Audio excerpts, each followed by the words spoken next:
Hey everyone, and welcome back to News to the Science, where we discuss comics, movies, games, and more. And it's an exciting night for you all.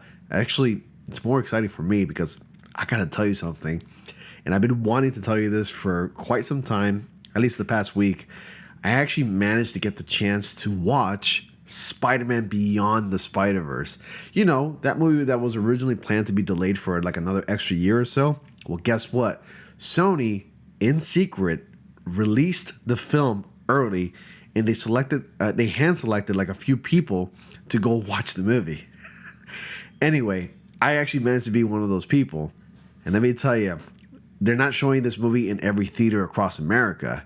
No, they're only showing this in select few theaters in certain cities and states across the country.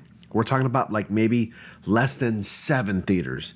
Personally, like luckily me, I actually got the chance to go to one of these theaters in my area of all places across the nations. Who would have known? So anyway, I went to this theater that I've never heard of, and where this theater is located shocked me. Like I'm telling you, the theater that I went to is actually located next to an abandoned Kmart alongside a dumpster. And you know what? The entrance is at the dumpster. That's how I got my ticket there.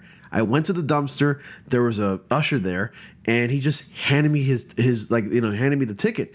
And I'm like, oh my God, how lucky am I to go watch this movie?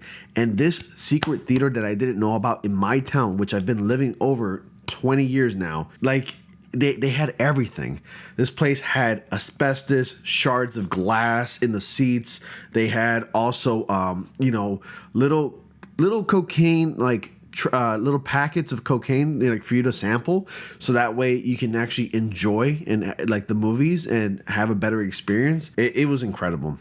And you know what? The delay was certainly warranted, because not only was this the movie that we were supposed to see this year, this movie is actually unfinished, but I can see exactly where Sony and Animations is actually going. They have something really big. This project is super ambitious, and it's no wonder they need more time. So I went in this theater, like into this movie, like understanding why they needed more time.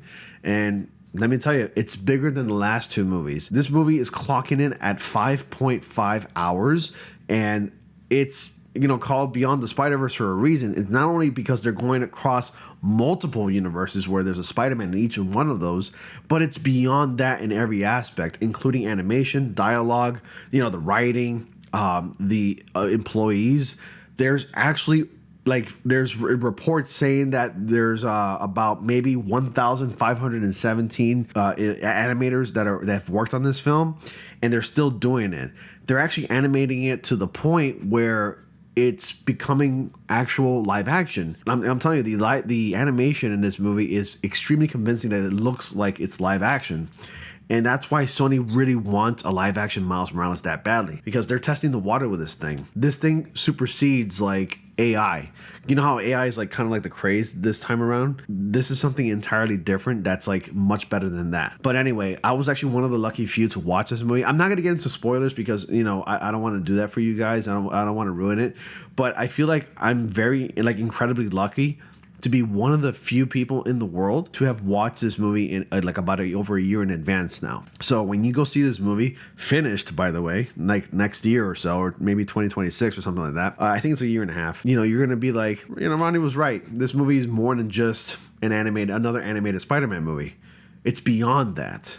So anyway, again, I was super lucky, and blessed, and I want to thank Sony and Marvel for allowing me to go see this movie. I actually as a matter of fact, of all cities in the world, at least in the nation, the entire cast of Spider-Man Beyond the Universe was actually there in my theater. That's how insane I was. I actually managed to meet Shamik Moore. I met a lot of the rest of the cast members there. I shook their hand. I have pictures, but I'm not gonna post them because I don't want to do that. So I did sign an NDA, and I think I broke it, but I don't care. I'm that excited to talk about Spider-Man Beyond the Spider-Verse.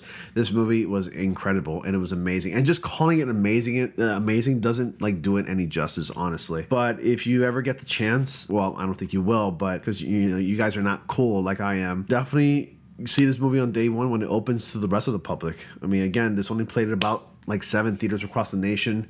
My city just happened to be one of the fortunate ones that actually managed to allow us to go see this movie. And like where it was playing really shook me, like really for real. But anyway, movie gets 150% like out of 100.